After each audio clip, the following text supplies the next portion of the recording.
Аңлап Мың bir kecha hikoyalaridan Sindbadning dengizdagi xatarlik sarguzashtalari. Sindbadning birinchi qitimliq dengiz safari.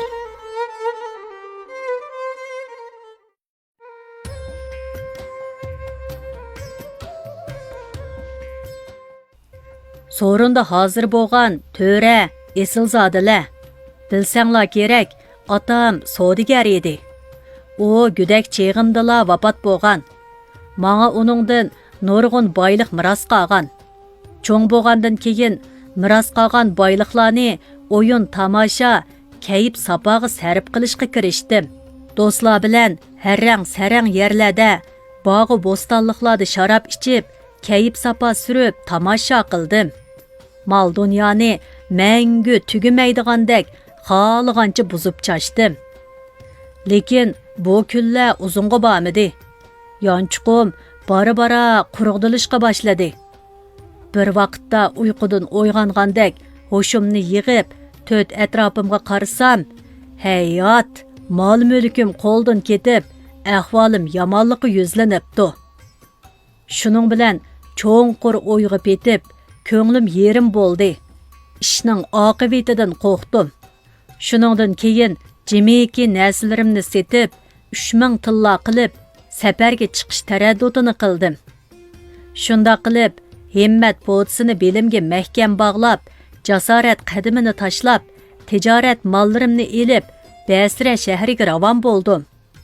Bir to'p savdogarlar bilan kech-kunduz yo'l yurib, dengizdan dengizga, jaziradan jaziraga otlab, yo'l bo'yi ilm setim bilan mengiyverdik. Oxiri odamning qadami tegmagan bir orolga yetib bordik. Bu shundoq go'zal bir ekan. Kemini chetga tortib, qirg'oqqa chiqdik. Hamrohlarim tomoq tayyorlash uchun o'choq yasashga boshladi. Yana ba'zilari sayli qilib tomosha qilishga kirishdi. Menmu shu tomoshachilarga qo'shilib, atrofni sayli qilib o'tatdim. Ba'zilar tomoqini pishirib huzur bilan yeyotganda, kemichi qirg'oqda turib, bir dala vaqirdi. Uning, "Hoy xaloyiq, hey yo'lovchilar, o'ltirgan bo'lsang qop, qopgan bo'lsang melingni tashlab qoch. Bu orol emaskan, cho'ng beliqning ustiga to'pi qo'nib, orolga o'xshab qolgan ekan. U uxlayotgan beliqkan. Sizlar o'choq qo'lab o't yoqqanda, uning badaniga harorat o'tib, chidayolmay medirlashga boshlabdi. Chaqqan bo'linglar. Mana hozir u joyidan qo'zg'ilib, dengiz ishkirsiga qarab mangidi. Hammanglarni suvga g'arq qilibdi" degan qattiq ovozi atrofni chang keltirdi. Kemichining qo'rqinchli ovozidan yo'lovchilar tashvishga tushib, kemiga qarab yugurdi. Ba'zilar kemiga chiqoladi, ba'zilari chiqolmadi. Orol tavirnib mangdi va birdamdan keyin asta-asta suvga cho'kib, dengiz ostiga sho'ng'ishga boshladi. Orolning ustidagi hamma narsa, hamma yo'lovchi cho'kishga boshladi. Mana shu g'arq bo'layotganlarning ichida menmu botdim. To'satdan men suvda laylab yurgan bir taxtaga esilib oldimda, xuddi poqaga o'xshash putim bilan suvni paloqlatib, o'dil kelgan tarafga o'ziyverdim. Men va boshqalar bu halokatga duch kelayotgan cheg'imizda insofsiz kemichi yelkanni kerib, hatto halak bo'layotganlarga qarabmi qo'ymay, shamoldek mengib ketdi. Kema birdamdala ko'zimizdan g'oyib bo'ldi. Men shu chaqda kema cho'qim suvga g'arq bo'lgan bo'ldi deb o'yladim. Chunki u qorong'uli qo'yniga kirib ketgan edi. Men o'lim xavfi ostida jon talishib, butun kechini taxtining ustida o'tkazdim. Qarg'ina birodar, bir kech kunduzni shu yo'sinda o'tkazish osonmi? Oxir do'lqin meni yana bir orolga yetkazdi. Orolning qirg'oqidagi dal-daraxtlarning shoxlari sangilab, suv yuziga tegib turgan ekan. Men bir tal shoqqa esildimda qirg'oqqa chiqib oldim. Putlarimni beliqlar tishlab zedi qilib etibdi. Qattiq qo'rqqan va harg'anligimdan o'zimni yerga tashlab o'likdek yotdim. Kun chiqib, havo echilib, tenimga issiq o'tgandan keyin mag'durumga keldim. 2 puxtum küpdek ishib ketibdi. Aqsab mödürüp yürüp, aralning ishkirsiga berib, yava höl meyvelerini terib yeb, süzük bulaq sularini içib, xeyli o'ngshilib qoldim. Bir tayoqni hosil qildim-da, atigandan kechgacha qirg'oqda turib, atrofni kuzatdim. Bu go'zal o'rmon va manzaralarga oprin o'qidim. Bir kuni shundoq sayli qilib yursam, yiroqdan bir qora narsa ko'rindi. Oraldagi vahshiy hayvonlarmikin deb ansirab sapsalsam, oraldan xeyli neridagi qirg'oqqa yaqin yerda chiroyli bir ot bog'loqliq turibdi. Voy, nima bo'lsa bo'lmamdi deb yiqinlab bolsam, bog'loqdagi ot meni ko'rib urkib kishnidi. Shu on yerdan unib chiqqandek bir odam paydo bo'lib yenimga keldi. Va mendan, "Sen kim? Nerdan kelding? Bu yerda nima qilyapsan?" deb so'radi. Men uningga, "Xo'jam, men bir musofir yo'lovchi. Bir to'p hamrohlarim bilan dengizda ofatga uchrab suvga g'arq bo'ldik. Men bir tal taxtini tutib oldim. Bir kech kunduz shu taxtiga esilib suvda eqib yurdim.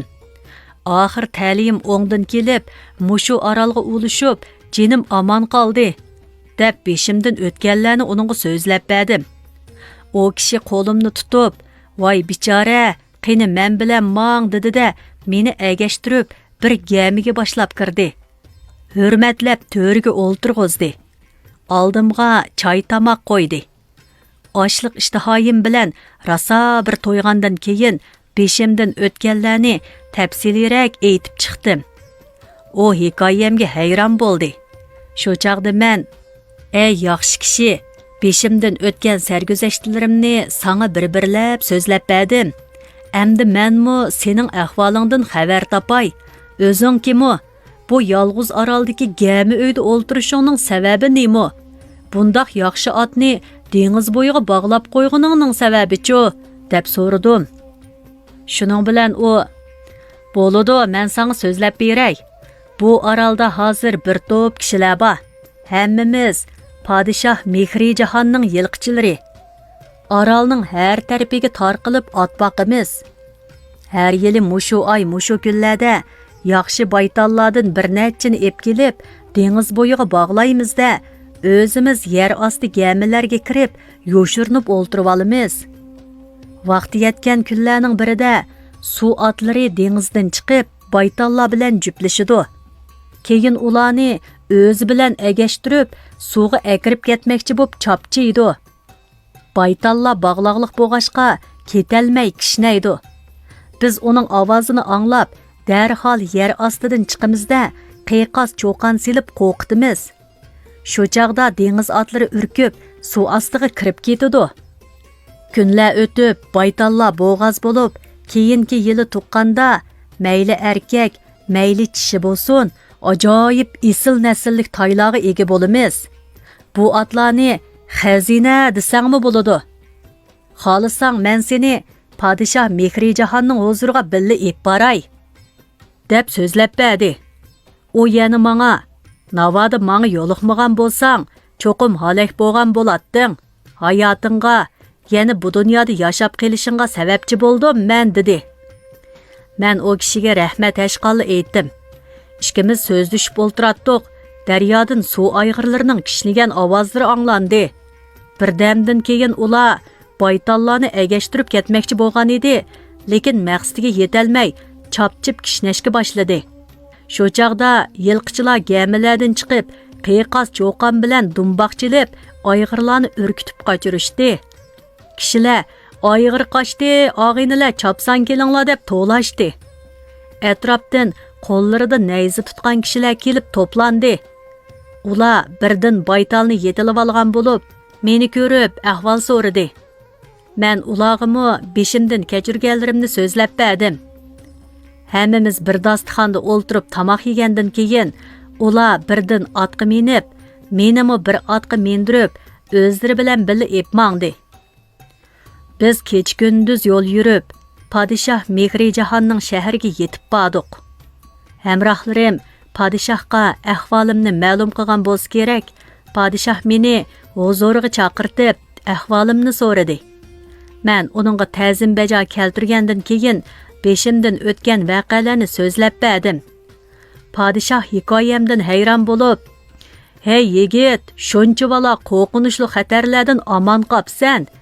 Asli yeydigan rizqing borkanda" deb yaxshi so'zlar bilan menga tasalli berdi. Bir necha kun o'rdada mehmon bo'lib turganimdan keyin padişah meni o'z tasarrufidagi kema to'xtaydigan sahillarning biriga boshliq qilib tayinladi. Bu jarayonda men padişah uchun sadoqatmanlik bilan xizmat qilib, uning esil kimxottun va hadiyalariga erishib turdim. U meni kemichilarning murassachisi qilib qo'ydi. Bu yerda nihoyat uzun mezgil turdim. Har qitim dengiz orqali taraf-tarafdan keladigan yo'lovchilardan Bag'dod shahri qaysi tarafda deb so'raydim. Chunki men Bag'dodning qaysi tarafda ekanligini bilib olsam, shu yo'l bilan qaytib ketarman deb o'ylaydim. Lekin bu yerliklar Bag'dodning qandoq joyligini bilish tugul, uning qayerdaligini bilmaydi ekan. Bu ishdan ko'nglim qattiq yerim bo'ldi. Yuragim siqilib qayg'uratdim. Bu baxtsiz musofirlik kunlarining teximi uzrab ketishidan to'limi andish qilatdim. Bir kuni shoh ordisiga salomga borsam, qubulxonada bir muncha hindilar o'ltiribdi. Salom berib ko'rishganimdan keyin o'zaro so'zlashdik. Bir-birimizdan hol ahvol so'rashdik. Ularning aytishicha, ular har xil qabila, har xil millatlardan bo'lib, ba'zilari sahrolik, ba'zilari shaharlikkan. Ochiq chiroy, kishilarga azor bermaydigan, oq ko'ngil odamlar ekan. Yurtlari boy paravon ekan. To'yga ot qatorliq uy hayvonlarini beqishga amroq ekan. Ruhi ko'trangu, mijoz xulqi obdan ekan. Men ularning so'zlariga qiziqib, nurg'un narsalarni so'radim. Bu orolda ko'rganlarimni ularga so'zlab berdim. Masalan, padişah Mehrijahanning mamlakatida Gobis deydigan bir orol bor. U yerda har kechasi doqidumboq nog'ri sadolari anglanib turadi. Ammo orolda hech kim yo'qdek, odamning qarisi ko'rinmaydi. Men ba'zi yerlik kishilardan surishtirsam, bu orolda odamlarmi yashaydi ekan. U yerning aholisi botur, nihoyat kuchlik, pamparasatli keldi ekan. Men bu orolning yenida 200 gaz uzunlikda bir beliqni ko'rdim. Mushuk boshliq bir beliqni ko'rdim. Bulardan boshqa xilma-xil hodisalar va ajoyib voqealarni ko'rdim. Hammani so'zlab kelsam, gap tugamaydi-da. Kunlarning birida ishlarimni tugatib bo'lib, qirg'oqda tursam, yiroqdan cho'ng bir kema ko'rindi. Uzun o'tmay qirg'oqqa keldi-da, kemichilar langar tashlab, kemani qirg'oqqa bog'ladi. Ustida bir muncha savdogarlar bor ekan. Men ularning yuk taqalarini qirg'oqqa tushirishni buyurdim. Kemichi yuklarni tushirdi. Men sohilning boshlig'i bo'lganim uchun mallarni boj ilishga tizimladim. Yuklar tushirilib bo'lingandan keyin kemichidan yana tushirilmay qolgan yuklar bormi deb so'radim. U, "Ba taqsir, kemada bir oz yuk qoldi. U suvda g'arq bo'lgan bir musofirning meli edi. Shuni tushirmadim. Chunki men uning omonat mollarini borgan yerlarimizni setib pul qilib, Bag'dodga olib, uning yetim qolgan bola-chaqalariga topshirib bermoqchidim" dedi.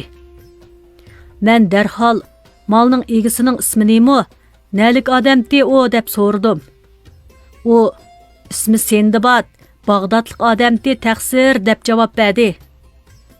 Men uningga shundoq sapsilib qarab, uni to'nib qoldim va hayronlik bilan, "Kemichi, meni to'nidingmi?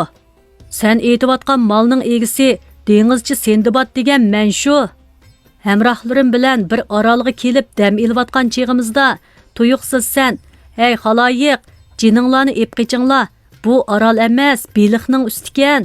Biz bilmay orolmikin deb tushib qopdimiz. Kemiga chiqinglar" deb vaqirding.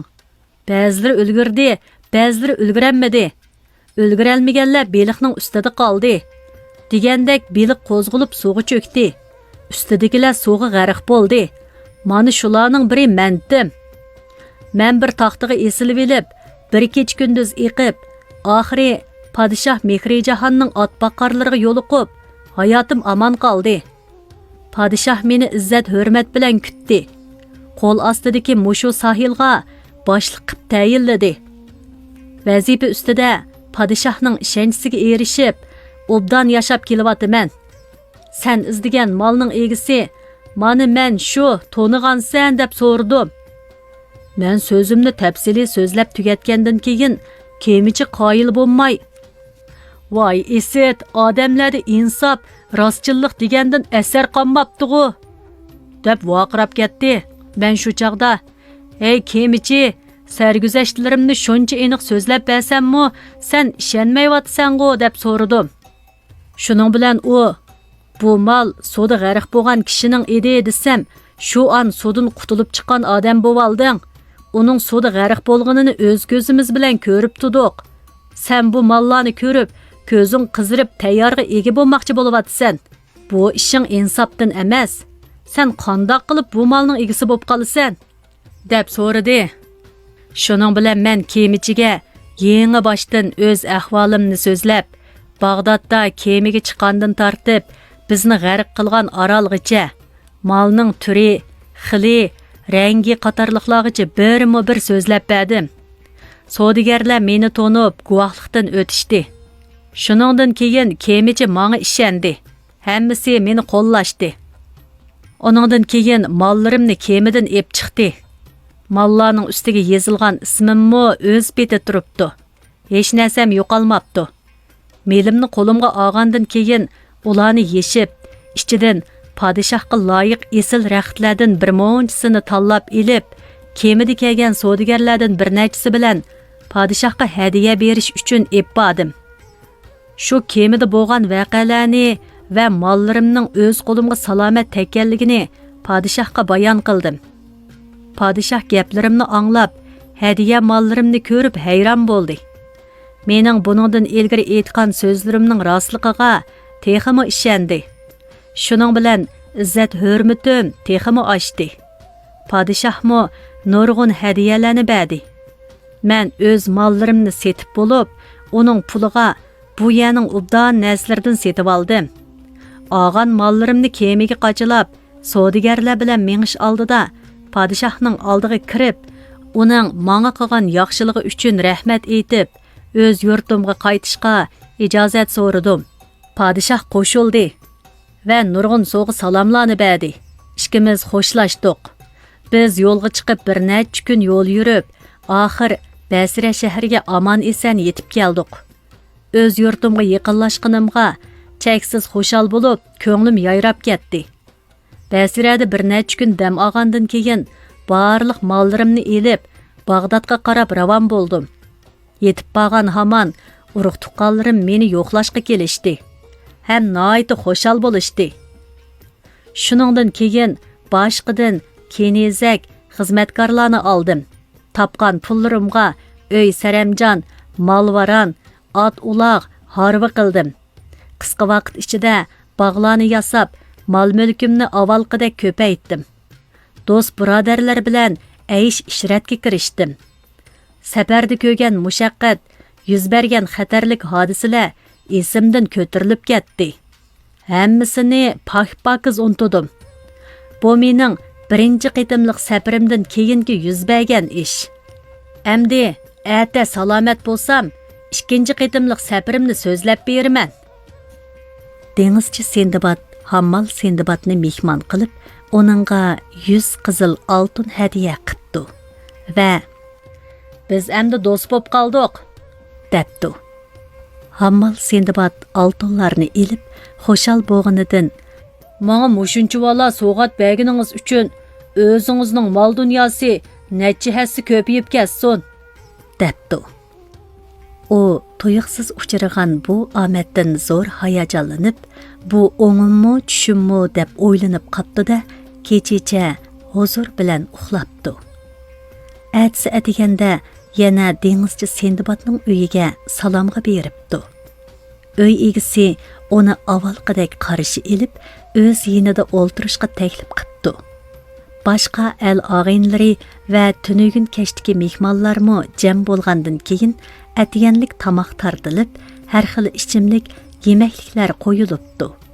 Dengizçi Sindbad: "Birodarlarim, əmdi mən sizlarga ikkinchi qitimliq dengiz safarimdagi sarguzashtlarimni so'zlab beray", debdi.